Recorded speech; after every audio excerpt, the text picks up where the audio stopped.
Last scene में देखा हाड़ी tie के ग्रैंडपा से मिलती है और टाई के ग्रैंडपा पूछते हैं कि आखिर तुम दोनों एक साथ हो, इसका क्या मतलब है। तो हाड़ी सच्चाई बताते हुए कहती है कि पहली बार सीओ के कहने पर मैं ब्लाइंड डेट पर गई थी, फिर प्रेसिडेंट टाई ने मुझे गर्लफ्रेंड बनने के लिए कहा था, नकली।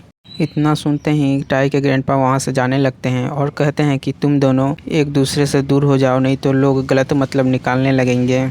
मगर हाड़ी कुछ बोलने वाली रहती है, मगर उससे पहले ही ग्रैंडपा को फ़ोन आ जाता है और वो बात करने लगते हैं कि आखिर टाई कैसा है, और वहाँ से चल देते हैं। तो हाड़ी भी उनके पीछे चल जाती है। प्रेसिडेंट टाई के ग्रैंडपा इंतज़ार कर रहे होते हैं, तभी वहाँ हाड़ी भी आती है। तो हाड़ी को बोलने लगती है कि ये तुम्हारी वजह से हुआ है। वहाँ प्रेसिडेंट टाई आता है और कहता है कि ये इसकी गलती नहीं है और मैं इससे सच में डेट कर रहा हूँ और मैं इसको पसंद करता हूँ। थोड़ी देर बाद हाड़ी के जाने के बाद ग्रैंडपा प्रेसिडेंट टाई को बोलते हैं कि उस लड़की को भूल जाओ और दूसरे ब्लाइंड डेट पर जाओ। प्रेसिडेंट टाई बोलता है कि तो आपको भी पोते के उम्मीदें छोड़ देना होगा, क्योंकि मैं जितना इसको पसंद करता हूँ उतना किसी और को पसंद नहीं कर पाऊँगा और मैं अपने काम में डूब जाऊँगा, फिर दोबारा शादी उदी का बात भी नहीं होगा। और दूसरी तरफ सीईओ के साथ जा रही होती है हाड़ी, देखती है कि बारिश शुरू हो गया।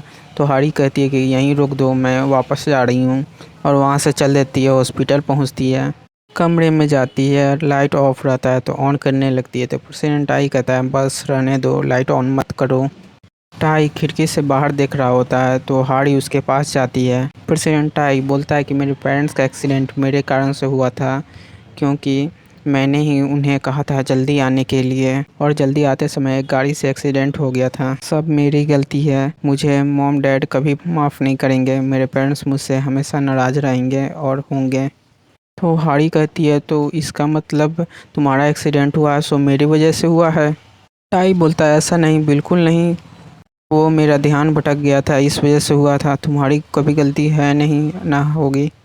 तो हाड़ी कहती है ठीक उसी तरह तुम्हारे पेरेंट्स तुम पर कभी ब्लेम नहीं करेंगे, किसी के भी पेरेंट्स अपने बच्चों पर कभी ब्लेम नहीं करते, और इसमें तो तुम्हारी गलती भी नहीं है, तो फिर तुम इस तरह नहीं कर सकते। यहाँ पर टाई को बारिश से डर भी अब ख़त्म हो चुका हुआ रहता है और दोनों सो गए हुए रहते हैं। तो अगले दिन सुबह सुबह हाड़ी का आँख खुलता है तो देखती है कि क्या यहीं सो गई।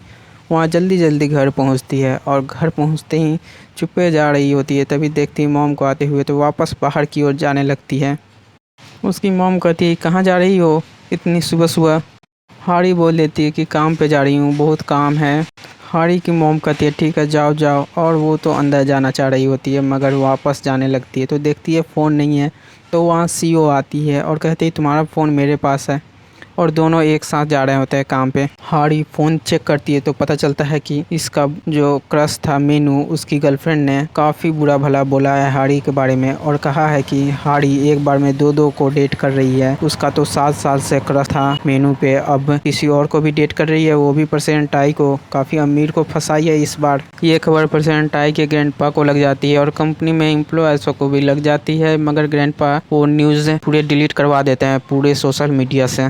नेक्स्ट सीन में हाड़ी काम पे जाती है तो पता चलता है कि वो जिस प्रोजेक्ट पर काम कर रही थी वो प्रोजेक्ट किसी और टीम मेंबर को दे दिया गया है, क्योंकि बाद में ये कहने को न रहे कि ये प्रेसिडेंट की गर्लफ्रेंड होने की वजह से ये प्रोजेक्ट मिला था उसको। लंच ब्रेक में हाड़ी की टीम सुनती है कि बगल में बात करते हुए कि हाड़ी को अवार्ड मिला था क्योंकि प्रेसिडेंट की गर्लफ्रेंड है, इस वजह से। वहाँ पर हाड़ी की टीम को बुरा लगता है और वो जाकर बोलता है कि हाड़ी काफ़ी मेहनती है, टैलेंटेड है और अपने बलबूते पर ही वो अवार्ड जीती है, मेरे रहते हुए, सीनियर के रहते हुए जीती है। और हाड़ी वहीं छुपी हुई रहती है, ये सुन लेती है तो वो अपने टीम को थैंक यू बोलती है कि मुझे नहीं पता था कि आप लोग हमसे इतना प्यार करते हैं, और काफ़ी ज़ोर से थैंक यू बोलती है और किसी का तो गला ही दब रहा होता है। नेक्स्ट सीन में हाड़ी की दोस्त सीईओ उसके घर जाती है, कहीं हाड़ी के बारे में इसके पेरेंट्स को ना पता चल गया हो। मगर उसके पेरेंट्स को पता नहीं चला हो रहता है, मगर वहाँ कुछ खाने के लिए आए हुए रहते हैं, उन लोग बात कर रहे होते हैं और हाड़ी के पेरेंट्स से पूछने वाले रहते हैं। उससे पहले सीईओ जोर से चिल्लाती है तो सभी कोई पूछते हैं क्या हुआ क्या हुआ। फिर से हाड़ी के पेरेंट्स से कुछ पूछने वाले रहते हैं, उससे पहले सीईओ कहती है कि सभी कोई को मेरी तरफ से आज का पूरी तरह से बिल फ्री रहेगा, जो खाना है वो खाइए, मेरी तरफ से सब कुछ फ्री रहेगा। वहाँ पर कुछ मेनू मंगाने लगते हैं कि मेनू में क्या है, महंगा महंगा डिश ऑर्डर करने के लिए। रात्रि में सीईओ हाड़ी के साथ बैठ के बात कर रही होती है और कह रही थी इतना लंबा बिल, कभी इतना ज़्यादा बिल पे नहीं किया एक टाइम के खाने के लिए। हाड़ी बोलती है कि इतना करने की क्या ज़रूरत थी, तुम सबकी बिल भर दी। सीईओ कहती है ऐसे ही तुम्हारे बारे में सभी को पता चलने देती और सभी कोई तुम्हारी बुराई करते तो। और तुम बताओ मीनू ने कुछ बोला या नहीं, उसी के ना गर्लफ्रेंड ने सारा करतूत किया है, इतने सारे हंगामा कर दिए। हाड़ी कहती है छोड़ो उसे, मैंने फ़ोन नहीं उठाया, उसने किया था। सीईओ कहती है अगर मैं होती तो उसे अच्छे से सुनाती कस के। हाड़ी बोलती है तुम अपने बारे में बताओ, तुम अपने फादर को बताया तुम्हारा बॉयफ्रेंड और कोई नहीं प्रेसिडेंट टाई का सेक्रेटरी है। सीईओ बोलती है तुम जानती हो ना मेरे फादर को, कैसे कॉलेज टाइम में एक लड़के से मुझे प्यार हो गया था तो उसे पैसों से भरा बैग दे दिया था और वो लालची लड़का लेकर भाग भी गया। पता नहीं फादर से कैसे बताऊं मैं। नेक्स्ट सीन में टाई अपना कपड़ा नहीं पहन पा रहा होता ठीक से, तो उसका सेक्रेटरी मदद करता है। तभी उसी समय नर्स भी आ जाती है, उन दोनों को एक साथ देखकर गलत समझ के कहती है थोड़ी देर बाद आती हूँ, और वहाँ से चली जाती हैं। और ये एक दूसरे को ब्लेम कर रहे हैं कि तुमने ठीक से नहीं पहना रहे हो, तुम ठीक से नहीं पहन रहे हो। नेक्स्ट सीन में सीईओ अपने एक बॉयफ्रेंड के साथ जा रही होती है, तभी उसके फादर आ जाते हैं सामने और कहते हैं क्या हम बात कर सकते हैं। तो डिनर पर सभी कोई बात करने के लिए बैठे हुए रहते हैं और उसके बारे में बोलने लगते हैं कि तुम अनाथ हो और सेक्रेटरी टाई के सेक्रेटरी हो। ये बात सीईओ को वैसे अच्छी नहीं लगती। सीईओ को पता रहता है कि फादर उसे एक्सेप्ट नहीं करेंगे, मगर उल्टा होता है, उसके फादर कहते हैं कि मुझे तुम पसंद हो। यह सुनकर सीईओ चौंक गई रहती है कि पापा ने हाँ कर दिया। और वापस जाते समय सीईओ टिश्यू खोज रही होती है, मगर वहाँ पर उसको रिंग मिलता है और पूछती है कि ये किसके लिए है, मेरे लिए है ना।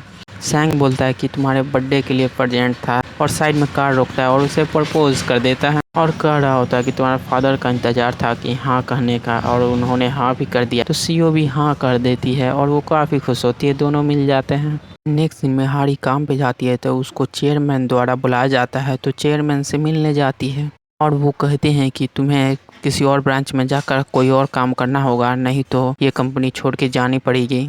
और दूसरी तरफ हॉस्पिटल में नर्स से बात कर रही होती है कि कैसे टाई को बेवकूफ़ बना रही है उसकी गर्लफ्रेंड।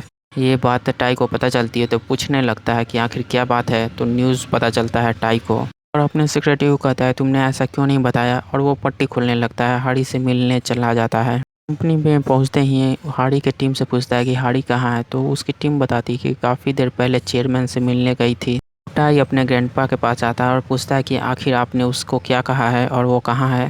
तो उसके ग्रैंडपा कहते हैं मैंने कहा है कि दूसरे ब्रांच में तुम्हें शिफ्ट किया जा रहा है, नहीं तो ये कंपनी छोड़ दो। और हाड़ी को ढूंढने के लिए हाड़ी के घर पहुंच जाता है प्रेसिडेंट टाई, और हाड़ी के मॉम डैड से पूछता है कि आखिर हाड़ी कहाँ है, और उसके मॉम डैड को भी ये भी मॉम डैड बोलता है। इस पर उसके मॉम डैड चौंक गए हो रहता है कि आखिर इसने क्या बोला अभी। और हाड़ी के भाई को बाहर लाता है और कहता है कि मुझे तुम्हारे फ़ोन चाहिए, मगर वो देना नहीं चाहता है। तो प्रेसिडेंट टाई उससे साले साहब कहता है, तब वो निकाल कर दे देता है तुरंत। और वहाँ पास में हाड़ी के मॉम डैड भी आ गए हुए रहते हैं और सुनते हैं क्या ये सब क्या हो रहा है, तुम हाड़ी के बॉयफ्रेंड हो। उसे मारने के लिए बढ़ती है और कह रही होती है कि तुम 40 साल के बूढ़े हो गए और तुम्हारी गर्लफ्रेंड हाड़ी बनेगी। तो हाड़ी का भाई उसको मॉम को रोकते हुए बोलता है कि ये 40 साल के नहीं है ना खे हैं, ये तो प्रेसिडेंट टाई है जो कि इसी कंपनी के हैं। तो वहाँ से प्रेसिडेंट टाई मोबाइल लेके कार से चल देता है हाड़ी को खोजने के लिए। और हाड़ी अकेला पैदल चलते जा रही होती है, मोबाइल साइलेंट रहता है। फ़ोन देखती है तो काफ़ी ज़्यादा मिस कॉल आया हुआ है उसके भाई का, तो फ़ोन करके पता चलता है कि प्रेसिडेंट टाई ने कॉल किया है। और हाड़ी टावर के नीचे रहती है तो अपना पता बता देती है प्रेसिडेंट टाई को। प्रेसिडेंट टाई हाड़ी के पास आता है, दोनों मिलते हैं और कहते हैं कि तुम कहाँ चली गई थी, तुम्हें इतने समय से ढूंढ रहा था तुमको। दोनों मिलकर एक दूसरे से काफ़ी खुश होते हैं। यहीं पर ये एपिसोड ख़त्म होता है। इसके बाद लास्ट एपिसोड है। चैनल सब्सक्राइब करें जिन्होंने नहीं किए हैं।